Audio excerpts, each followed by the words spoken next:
voilà, du 30 août dernier au 2 septembre ont lieu les universités d'été à la Sainte-Baume, deuxième édition d'une initiative lancée par Monseigneur Dominique Rey l'année dernière.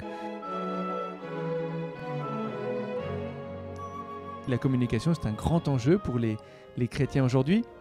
Ces universités elles sont organisées à la fois par l'Observatoire sociopolitique du diocèse de Toulon, mais aussi avec les dominicains de la Sainte-Baume et puis l'IRCOM, l'École supérieure de communication située à Angers.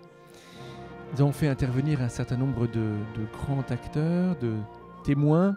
C'est l'Esprit Saint qui passe à travers nous pour annoncer. Donc il faut y aller à fond. On ne perd jamais son temps à parler de Dieu, à parler de l'Évangile, à annoncer l'Évangile. Jamais. Même si on a l'impression de perdre son temps, que c'est cause toujours, que c'est tombé même, que ça a suscité de la haine, de l'opposition, là, c'est la parabole du semeur. À un moment donné, ça gère. On connaît, on sait ce qu'on a dit, mais on n'ose pas. Parce que je peux vous assurer que j'en connais plein des journalistes qui sont à la télé et qui vont vous parler d'économie, qui vont vous parler de ce que vous voulez, de guerre au Proche-Orient. Mais jamais ces gens qui sont par ailleurs le dimanche à la messe, qui sont des pratiquants vraiment, tu vois, comment est-ce qu'on dit, avec une vraie dévotion, on ne nous entend jamais parler de Dieu. Voilà, je suis heureux d'accueillir Anne-Laure qui participe à ces universités d'été. Anne-Laure, comment est-ce que tu as connu ces universités d'été ? Alors, bonjour mon père, bonjour à tous. Moi je connais les universités d'été parce que j'étais au départ volontaire à la Sainte-Baume. Donc ainsi j'ai connu un peu le programme.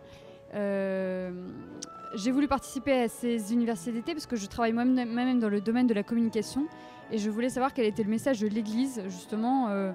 Comment est-ce que nous, communiquant dans notre métier, quel message nous devions véhiculer, quelles étaient les valeurs que nous devions véhiculer. Donc tu repars à pleine d'espérance pour cette rentrée qui s'annonce pourtant difficile. Ah, complètement, et aussi très consciente aussi, et ça c'était vraiment l'intérêt des universités d'été, de montrer aujourd'hui les problèmes de la société actuelle et de voir qu'il y avait vraiment une nécessité de se former, notamment sur les questions de société actuelle, sur le mariage homosexuel, sur la place de l'Église dans la société, voilà, avec pleine d'espérance et aussi avec une certaine responsabilité en fait, en se disant on a le devoir de s'engager, on a le devoir de ne plus rester muet en fait et avec charité de communiquer ce en quoi on croit. Merci Anne-Laure.